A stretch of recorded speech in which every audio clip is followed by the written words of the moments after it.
ആട് കണ്ട്, ആട് 3 തേർഡ് പാർട്ട് കണ്ട്. ഞാൻ ഇന്നലെ പടം കണ്ട്. പിന്നെ ടൈം കിട്ടിയില്ല. അത് കഴിഞ്ഞ് വന്ന് പ്രാക്ടീസും റിഹേഴ്സലൊക്കെ ആയിട്ട് അങ്ങനെ പോയി. അതുപോലെ ദുരന്തറിൻ്റെ കേസ് പറഞ്ഞാൽ ഫസ്റ്റ് ഡേ കാണണം എന്നുണ്ടായിരുന്നു. ബട്ട് റിഹേഴ്സലും കാര്യങ്ങളൊക്കെ ആയതുകൊണ്ട് വിചാരിച്ചു 22 ഒരു നാടകമുണ്ട്, അത് കഴിഞ്ഞിട്ട് അടുത്ത ദിവസം കാണാൻ പോകാൻ ദുരന്തരം. നല്ല പടമാണെന്നൊക്കെ കേട്ടു. ടൈം കിട്ടണല്ലപ്പാ കാണാൻ. ആട് കണ്ടു, ഇന്നലെ കണ്ടു. ഇന്നലെ പോണ്ടിശ്ശേരിയിലാട്ടോ, ഞാൻ പോണ്ടിയിലാണ് കണ്ടത്. ആൻഡ് എന്ത് തോന്നി എനിക്ക് ആ സിനിമ? എന്നെ സംബന്ധിച്ചിടത്തോളം ഓക്കെ, ഇത് എൻ്റെ വ്യക്തിപര അഭിപ്രായം കേട്ടോ. എനിക്ക് പടം കണ്ടിരിക്കാം, അത്രേ എനിക്ക് തോന്നിയുള്ളൂ. ഈ തേർഡ് പാർട്ട് ആദ്യത്തെ കാര്യം പറയാം. നിങ്ങൾക്കറിയാമായിരിക്കും ഈ പടം 2 ഭാഗമായിട്ട് ഇറക്കുന്ന. ആട് 3 പാർട്ട് 1 ഉണ്ട്, പാർട്ട് 2 അങ്ങനെയാണ് ഇറക്കുന്നത്. ആട് 4 ആയിട്ടല്ല ഇറക്കുന്നത്, പാർട്ട് 1 പാർട്ട് 2 അങ്ങനെയായിട്ടാണ് ഈ പടം ഇറക്കുന്നത്. അപ്പോൾ പാർട്ട് 1ൻ്റെ ഒരു എൻഡായിട്ടാണ് വെച്ചേക്കുന്നത്. പാർട്ട് 2ലേക്ക് ഒരു ലീഡ് കൊടുത്തിട്ടുള്ളൊരു സംഭവം. പിന്നെ പടം എനിക്ക് ഓക്കെ ഇങ്ങനെ ആയിരുന്നു, കണ്ടിരിക്കാം, അത്രേ ഉണ്ടായിരുന്നുള്ളൂ. കാരണം എനിക്കെന്ന് പറഞ്ഞാൽ എൻ്റെ മനസ്സിൽ എന്ന് പറഞ്ഞാൽ ആട് 2 കിടക്കുന്നത്. ഒരു ഫാൻ ഫേവറേറ്റ് സംഭവം എന്ന് പറഞ്ഞ് കിടക്കുന്നത് ആട് 2 ആണ്. സ്റ്റിൽ ഞാനിപ്പോഴും അതിൻ്റെ ജോക്സ് കണ്ടിരിക്കും.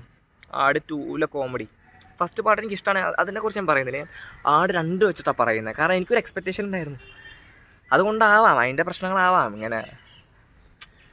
കാരണം ഫസ്റ്റ് ഓഫ് ഓൾ ജയസൂര്യ കുറേ പടങ്ങൾ റിജക്റ്റ് ചെയ്തിട്ട് ചെയ്ത പടങ്ങളാണ്. ഇതുണ്ട്, കത്തനാരും ഉണ്ട്. അപ്പോൾ ഓക്കെ, നമ്മൾ ചിന്തിക്കും ഓക്കെ, അതിനൊരു വെയിറ്റ് ഉണ്ടല്ലോടാ. കാരണം 2 കൊല്ലം ജയസൂര്യയുടെ ഒരു പടം വന്നിട്ടില്ല. പിന്നെ വന്നൊരു പടമാണ് ഈ ആട്. 2-3 കൊല്ലം വന്നിട്ടില്ല. പിന്നെ വരുന്ന പടമാണ് ഇത് ആട് 3. അപ്പോൾ അതിൻ്റെ ഒരു ഇതുണ്ട്, ഹൈപ്പ് ഉണ്ട്.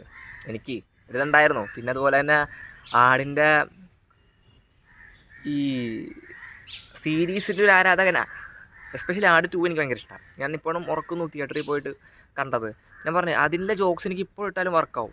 എനിക്ക് റിപ്പീറ്റ് ചെയ്ത് കണ്ടാലും മടുക്കാത്തൊരു ജോക്സ് തോന്നിയിട്ടുണ്ട്. വേർഡ് പ്ലേയും തമാശകളും എക്സ്പ്രഷൻ പെർഫോമൻസ് ഒക്കെ ആട് 2ൻ്റെ ഒരു സംഭവം ഒരു ഐറ്റം ഉണ്ടായി. എസ്പെഷ്യലി മറ്റേ അവർ വടംവലി എന്നും പറഞ്ഞിട്ട് പോവല്ലോടാ, മറ്റേ ബാലെ വേഷം കെട്ടിയിട്ടോ നാടക വേഷം കെട്ടിയിട്ട് പിന്നെയുള്ള സീൻസൊക്കെ അറിയാലോ, സർബത്ത് ഷമീർ പൊക്കുന്നതും പിന്നെ ഉണ്ടാകുന്ന സംഭവങ്ങളൊക്കെ. അതുപോലെ തന്നെ കപ്പടിച്ചിട്ട് വീട്ടിൽ വന്നിട്ട് അമ്മയുടെ മുമ്പിൽ ജയസൂര്യയുടെ ഒരു പെർഫോമൻസ് ഉണ്ട്. 50 പവൻ്റെ സ്വർണ്ണ കപ്പല്ല, സ്വർണ്ണ കപ്പ് അത് കാണിക്കുക, അമ്മയുടെ കണ്ണ് തള്ളിപ്പോട്ടെ എന്ന് നോക്കുമ്പോൾ പുള്ളിക്കാരനെ കണ്ടായിരിക്കും തള്ളി പോവുക. കാരണം കപ്പല്ല അത്. ഒരു സംഭവം ഉണ്ടായിരുന്നു ആ പടത്തിൽ, ആട് 2 ആ ഒരു സംഭവം എനിക്ക് ഈ പടത്തിൽ ഫീൽ ചെയ്തിട്ടില്ല. ആ ഒരു മാജിക് ഒരു പക്ഷേ എൻ്റെ ഈ ഒരു എക്സ്പെക്റ്റേഷൻ ഉണ്ട്. ഫസ്റ്റ് കാര്യം. രണ്ടാമത്തെ കേസ് എന്ന് പറഞ്ഞാലും ഇത് എനിക്കെന്ന് പറഞ്ഞാൽ കുറേ ജോക്സ് ഈ പടത്തിൽ, കുറേ വേർഡ് പ്ലേ വരുന്നുണ്ട്. വേർഡ് പ്ലേ ഇഷ്ടം പോലെ പടത്തിൽ വരുന്നുണ്ട്. ആട് 1 ഇത്ര വേർഡ് പ്ലേകളില്ല. ആട് 2 മീറ്റർ എനിക്ക് ഇഷ്ടമായിരുന്നു. ഇപ്പോൾ ആട് കമ്പാരേറ്റീവ്ലി ഞാൻ ആട് 2 വെച്ചിട്ട് ഇപ്പോൾ പറയുന്നത്. ആട് 2 വെച്ച് നോക്കുമ്പോൾ ഇതിൽ അതിന് ഇഷ്ടം പോലെ വേർഡ് പ്ലേസ് യൂസ് ചെയ്തിട്ടുണ്ട്. ജോക്സിനെക്കാളും കൂടുതൽ വേർഡ് പ്ലേയാണ്. ഇപ്പോൾ ആട് 2 ഇവരിട്ട പൊട്ടിച്ച പടക്കങ്ങൾ എനിക്ക് തമാശ എന്ന രീതിയിലൊക്കെ ഇവർ യൂസ് ചെയ്ത വേർഡ് പ്ലേ ആയിക്കോട്ടെ, കോമഡി ആയിക്കോട്ടെ, എന്തും ആയിക്കോട്ടെ, ഒട്ടുമിക്കത് എനിക്ക് വർക്കായിരുന്നു. ഒട്ടുമിക്കതും വർക്കായ ആളാണ് ഞാൻ. ഒരു 90% കൂടുതൽ വർക്കായ ഒരാളാണ് ഞാൻ. മിക്കതും സെറ്റായിരുന്നു. പക്ഷെ ഇതിലെന്ന് പറഞ്ഞാൽ കുറേ വേർഡ് പ്ലേ ഇങ്ങനെ വെറുതെ ഇരുന്നു, ഒന്നും തോന്നിയില്ല. ചില ജോക്സ് ആണെങ്കിലും വർക്കായില്ല. ചിലതൊക്കെ ഫ്ലാറ്റായിരുന്നു. ഫ്ലാറ്റായിരുന്നു ആ ഗ്രാഫ് എനിക്ക് കണ്ടപ്പോൾ. ബട്ട് എനിക്ക് വർക്കായില്ലെന്നും പറഞ്ഞ് അങ്ങനെയല്ല കേട്ടോ. ഇപ്പോൾ എൻ്റെ സൈഡിലിരുന്ന ആൾ ചിരിക്കുന്നുണ്ടായി ആ ജോക്സിന്. ചിലപ്പോൾ ആൾക്ക് ചിരിക്കാത്ത എനിക്ക് ചിരി തോന്നിയതും ഉണ്ടായിരുന്നു. എനിക്ക് വർക്കായ ചില ബിറ്റുകളുണ്ട്, ചിലവർക്ക് അത് വർക്കായി. അത് ഇൻഡിവിജ്വൽ പെർസ്പെക്റ്റീവ് അങ്ങനെയാണ്. ഓക്കെ. പക്ഷെ എനിക്കെന്ന് പറഞ്ഞാൽ ഇതിൽ ഇങ്ങനെയായിരുന്നു ഫീൽ ചെയ്തത്. ഇതിൽ കുറേയൊക്കെ കമ്പാരേറ്റീവ്ലി എനിക്ക് ലോ ആയിരുന്നു. ഇതിൽ ഞാൻ ചിരിച്ച ജോക്സുകൾ നോക്കുമ്പോൾ ആട് 2 വെച്ച് നോക്കുമ്പോൾ. ഇപ്പോൾ ആടിലൊരു 100 ജോക്സ് ഉപയോഗിച്ച് കഴിഞ്ഞാൽ ഇതിലൊരു 150 ജോക്സ് ഉപയോഗിച്ചിട്ടുണ്ട് അവർ. ഇഷ്ടം പോലെ വേർഡ് പ്ലേ ഉണ്ട്. അപ്പം അതിൻ്റെ ഒരു ഇതാവാം കുറേയൊക്കെ എനിക്കിങ്ങനെ വെറുതെ ഇരുന്ന് പോയി. പടം മൊത്തം കഴിഞ്ഞപ്പോൾ ഓക്കെ പടം എന്നാണ് തോന്നിയത്. കണ്ടിരിക്കാം, എൻ്റർടൈനറാണ്, തീർച്ചയായും എൻ്റർടൈനറാണ്. പക്ഷേ എനിക്ക് ആട് 2 ആണ് സ്റ്റിൽ എൻ്റെ ഒരു ഫേവറേറ്റ്. ഞാൻ മറന്ന് കണ്ട ഒരു പടം എന്ന് പറയുമ്പോൾ ആട് 2 ആൻഡ് പിന്നെ എനിക്ക് തോന്നിയിട്ടുള്ളത് പെർഫോമൻസ് വൈസ് എനിക്ക് ഏറ്റവും കൂടുതൽ ഇഷ്ടപ്പെട്ടത് ഡ്യൂഡും പിന്നെ ഇവിടെ captain Cleetus Dharmajan Bolgatty. First of all Dharmajan ബോൾഗാട്ടിയുടെ പടങ്ങളൊക്കെ കണ്ടെടുത്ത നാളെ അയാളിപ്പോൾ റീസെൻ്റ് ചെയ്ത പടത്തിലൊക്കെ എന്തോ ഒരു ജോക്ക്, പവി കെയർ ടേക്കറിലൊരു ജോക്ക് അടിച്ചിട്ട് അയ്യെന്ന് തോന്നിപ്പോയിട്ടുണ്ട്. എത്ര നാളെ വന്നിട്ട് ഇപ്പോൾ പറഞ്ഞു ഹോസ്പിറ്റലിൽ നിന്ന് എന്തോ ഒരു ജോക്ക് ഉണ്ട്. പിന്നെ മീമൊക്കെ ആയി മാറിയത്, ട്രോളായി മാറി. ധർമ്മജനെ കണ്ട എത്ര നാളെ ഈ പടത്തിൽ വരുമ്പോഴാണ് ഓക്കെ ഒന്ന് ചിരിക്കാനായിട്ടൊരു സാധനം കിട്ടുന്നത്. പിന്നെ പെർഫോമൻസ് വൈസ് ആക്ച്വലി ജയസൂര്യക്കൊന്നും ഇതിൽ തോന്നിയിട്ടില്ല എനിക്ക്. ആട് 2 ഉണ്ടായിരുന്നു. ഞാൻ പറഞ്ഞില്ല, ആ കപ്പടിച്ചിട്ട് വീട്ടിൽ വന്നിട്ട് അമ്മയുടെ മുമ്പിൽ കാണിക്കുന്ന ഒരു ഷോ ഓഫ് ഉണ്ട് പുള്ളിക്കാരൻ്റെ.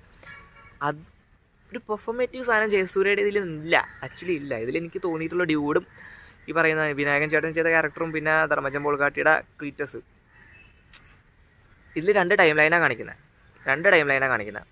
ഒന്ന് ട്രെയിലറിൽ കണ്ടോ 1790 കാലവും ഒന്ന് ഷാജി പാപ്പൻ്റെ കാലഘട്ടവും. അപ്പോൾ മറ്റൊരു കാലത്തിലേക്ക് എത്തുമ്പോൾ അതിലും ക്യാപ്റ്റൻ ക്ലീറ്റസിൻ്റെ റോൾ എന്ന് പറഞ്ഞാൽ ജയസൂര്യ രാജാവാണ്. ട്രെയിലർ കണ്ടാൽ മനസ്സിലാവും. അവിടുത്തെ കാര്യസ്ഥനായിട്ടാണ് ധർമ്മജൻ. ക്ലീറ്റസ് അല്ലാണ്ട് അവിടെ ആ കാര്യസ്ഥൻ്റെ റോളാണ് ചെയ്തേക്കുന്നത്.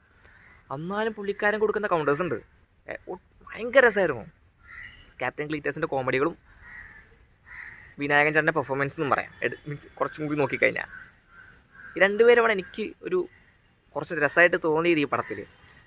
ആൻഡ് മ്യൂസിക്കിൻ്റെ കേസ് പറയാൻ ഷാൻ റഹ്മാനാണ് സ്കോർ ചെയ്യുന്നതും സോങ്ങും പരിപാടികളും കാര്യങ്ങളും. സ്കോറൊക്കെ സെറ്റാണ്.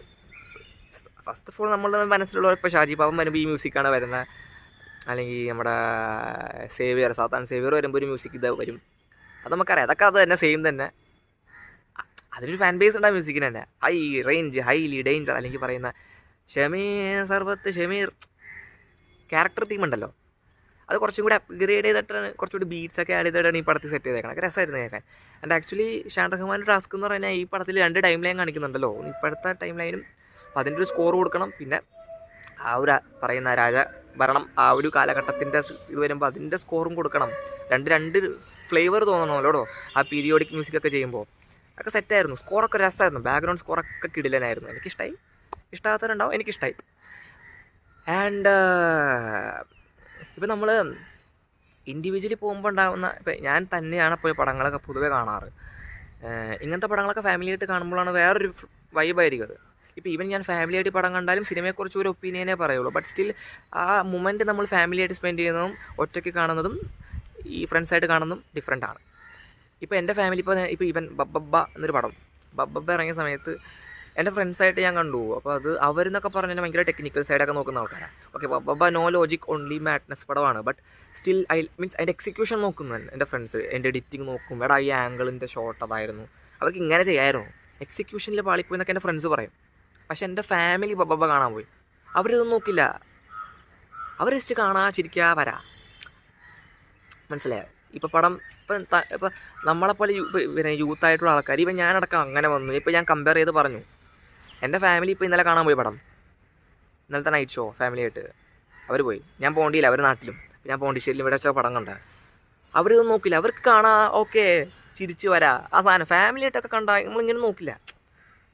മനസ്സിലായോ?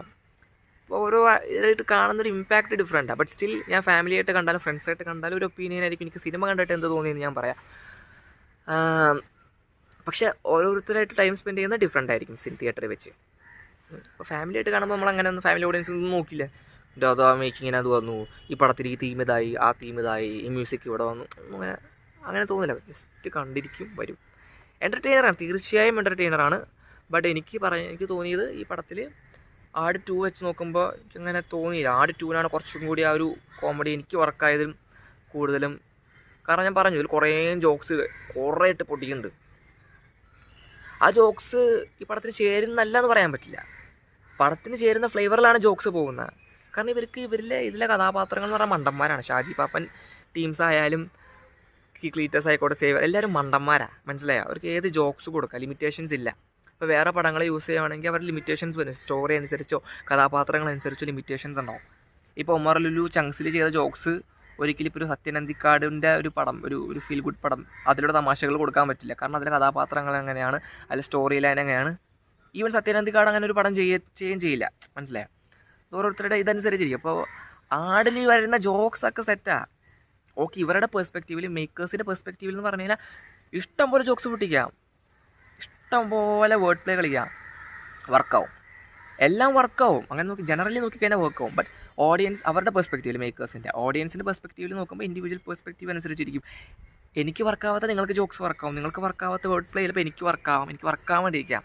അങ്ങനെ. പക്ഷേ ഇതിൽ വരുന്നേക്കുന്ന ജോക്സിൻ്റെ മീറ്ററൊക്കെ ഇതിലെ കഥാപാത്രങ്ങൾക്ക് ചേരുന്ന മീറ്റർ തന്നെയാണ്. കാരണം എല്ലാവരും മണ്ടന്മാരാണ്, വാ തുറന്ന മട്ടത്തരെ വിളിച്ച് പറയുള്ളൂ. അപ്പോൾ അതൊക്കെ വന്നേക്കുന്നത് കറക്റ്റായിട്ട് തന്നെയാണ്. പക്ഷെ അത് ഓരോരുത്തരെയും ഇങ്ങനെ കൺവിൻസ് ചെയ്യും അങ്ങനെ അതിനനുസരിച്ചിരിക്കും. പിന്നെ ഇങ്ങനെ കണ്ടിരിക്കുക. അങ്ങനെയായിരുന്നു പടം കണ്ടു കഴിഞ്ഞപ്പോൾ സെക്കൻഡ് പാർട്ടിലേക്ക് ഒരു ലീഡ് വെച്ച് 2 ടൈം ലൈനായിട്ടാണ് കാണിക്കുന്നത്. അല്ലാണ്ട് ഇവർ ടൈം ട്രാവൽ ചെയ്ത് അങ്ങോട്ട് ചെന്ന് അവർ ടൈം ട്രാവൽ ചെയ്ത് ഇങ്ങോട്ട് വന്ന് അങ്ങനെയല്ല. ടൈം ട്രാവൽ കോൺസെപ്റ്റ് ഉണ്ട്, ഇല്ലെന്നല്ല, ഉണ്ട്. ബട്ട് അത് ജസ്റ്റ് ഒരു സ്റ്റാർട്ടിങ് എന്ന രീതിയിൽ വെച്ചിട്ടേ ഉള്ളൂ. അതെല്ലാം സെക്കൻഡ് പാർട്ടിലോട്ട് കാണാൻ പറ്റുക. പിന്നെ ഒന്നുമില്ല. ഇതായിരുന്നു എനിക്ക് ഇതുവരെ ഓർമ്മ വന്ന കുറച്ച് കാര്യങ്ങൾ ഷെയർ ചെയ്തെന്നുള്ളൂ. ഇതായിരുന്നു എനിക്ക് ആട് 3 എന്ന പടം. ഞാൻ കണ്ടിരിക്കാമെന്ന് തോന്നിയ ഒരു എൻ്റർടൈനർ, അല്ലാണ്ട് അതിൽ കൂടുതലൊന്നുമില്ല. ഒരു പക്ഷേ ഇതൊക്കെ തന്നെ, വേറെ ഒന്നുമില്ല, ഇത്രേ ഉള്ളൂ. പിന്നെ ഒരു കാര്യം ഇപ്പോൾ ഓർത്ത, പിന്നൊരു കാര്യം വിട്ടുപോയത്, റെഫറൻസുകളുണ്ടായിട്ടോ പടത്തിൽ. റെഫറൻസുകളുണ്ടായി. റെഫറൻസ് എന്ന് പറയുമ്പോൾ ഇപ്പോൾ ചില മൂവീസിലെ ചില ഡയലോഗ്സുകൾ കൊച്ചു റെഫറൻസ് ഉള്ളൂ. ഇപ്പോൾ ബബ്ബ പോയ പോലെ കണ്ടിന്യൂസ് കുറേ റെഫറൻസ് വെച്ചിട്ട് ഇപ്പോൾ അങ്ങനെയല്ലേ. ഇപ്പോൾ കുഞ്ഞു റെഫറൻസുകളുണ്ടായി. ചോട്ടാ മുംബൈ എന്നൊരു റെഫറൻസ് ഉണ്ട്. പോകണ്ട പറഞ്ഞാൽ ടാറ്റ കാണിച്ചല്ല, അങ്ങനത്തെ ഒരു സംഭവമുണ്ട്. ആവേശത്തിൽ നിന്ന് റെഫറൻസ് ഉണ്ട്. ആടുജീവിതത്തിൻ്റെ ഇതുണ്ട്, സ്പൂഫ് ഉണ്ടായി, നമ്മുടെ ഡ്യൂഡ് കാണിക്കുന്ന സാധനം, ആടുജീവിതത്തിൻ്റെ സ്പൂഫ്. അതൊക്കെ വന്നപ്പോൾ തന്നെ കിട്ടി, ഓക്കെ ആടുജീവിതം ആണെന്ന്. പിന്നെ ലൈക്ക് ഈ മൂവിയിൽ ഡയലോഗ് പറയുന്നുണ്ട്, മീൻസ് ഇതെന്ത് ജീവിതമാണെന്ന് പറയുന്നുണ്ട്. ബട്ട് അപ്പോഴാണ് ചില ഓഡിയൻസ് ഓക്കേ എന്ന് മനസ്സിലാവുന്നത്. ബട്ട് ആക്ച്വലി ഡ്യൂഡിൻ്റെ കഥാപാത്രം കാണിച്ച് ഈ സാധനം അപ്പം തന്നെ കിട്ടി, ഇമേജ് കിട്ടി, എന്തിൻ്റെ സാധനം കൊടുക്കുന്നത്, എന്തിൻ്റെ റെഫറൻസാണ് സ്പൂഫായിട്ട് കാണിക്കുന്നതെന്ന്. അങ്ങനെ കുറച്ച് സിനിമകളുടെ റെഫറൻസുകൾ വന്നിരുന്നു. പിന്നെ വടംവലി എന്ന് പറയുന്ന സംഭവം ഇല്ല ഈ പടത്തിൽ. മേ ബി സെക്കൻഡ് പാർട്ടിലേക്കുള്ളത് വെച്ചിട്ടുണ്ടല്ലോ, അതിലുണ്ടാവാം ബാക്കിയുള്ള വലിയ ടൈം ട്രാവൽ കോൺസെപ്റ്റും കാര്യങ്ങളും. കാരണം ഇതിലെന്ന് പറഞ്ഞാൽ ചെറിയൊരു സംഭവം തുടങ്ങിയിട്ടുള്ളൂ, സ്റ്റാർട്ട് ചെയ്തിട്ടുള്ളൂ. 2 ടൈം ലൈനിലുള്ള ഏതൊക്കെ സിറ്റുവേഷൻ, മീൻസ് 2 ടൈം ലൈനിൽ പ്ലോട്ട് കാണിക്കുക, കണക്ട് ചെയ്യുക, അങ്ങനെയുള്ളൂ. അത്രേ ആയിട്ടുള്ളൂ. അടുത്ത പാർട്ടിൽ വരും തോന്നുന്നു ഈ പറയുന്ന വടംവലിയും ഈ പറയുന്ന ടൈം ലൈൻ സ്വിച്ചിങ്ങും പരിപാടിയൊക്കെ. അങ്ങനെയായിരുന്നു പടം.